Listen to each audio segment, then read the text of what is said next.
Hi, Newton class. So it occurred to me as I was reviewing, I was putting the recordings up that I left this link up here and in this file, and I meant to, but I forgot to give you any way to view this or any information about that. So that is now fixed. If you go to quick links at the top, there is a video on how to install and use Google Earth. This is the older version that we use for class. There is a link to Google Earth where you can download the thing based on the instructions in the installation video. And there's a test file here, the Great Ziggurat of Ur, that you can use for. But if you go to our class page for this week, this past week, because it's almost time for another one, there is a Google Earth week 1 for Aquinas and Bacon. So let's see how that goes. So we click on that, and it downloads into my download. And because I've already installed Google Earth, when I double click on this, it will automatically open up Google Earth. So let's do that. Show how that works. Oh, it's coming in behind. This is for some reason. Okay, so here is the Google Earth file for Thomas Aquinas and Roger Bacon. So Tommy is grounded here. This is where Thomas Aquinas is from. They both spend wait, I think it's Roger Bacon who spends time in Toulouse. Let me see if I was smart enough to put that in the description there. I'll have to look up for you what happens with Toulouse, because I didn't leave it in the little thing there.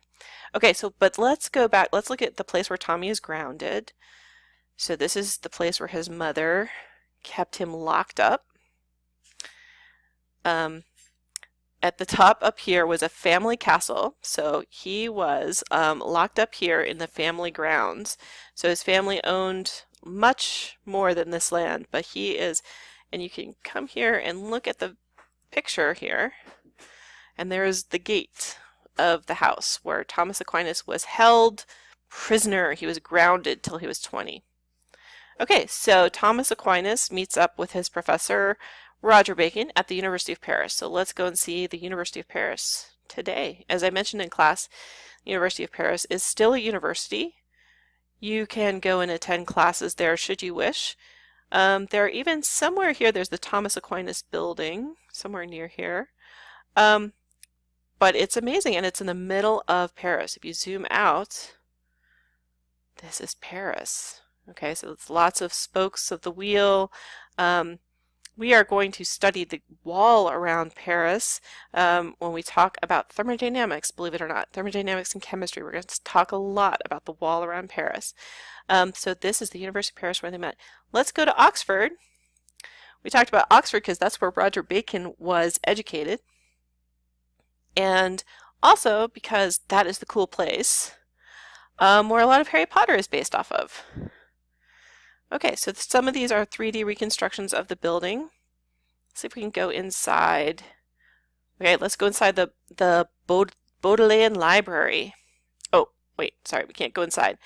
So if you look around here, let's get some inside shots. Some of these shots are inside the buildings, and it was very, no. Oh, let me see, inside the three, you think inside? My daughter is sitting next to me. Oh! My daughter is the champion. Okay, so let's go inside the boat. I thought there was a reason I put that pin there. So let's go inside the Bodleian Library.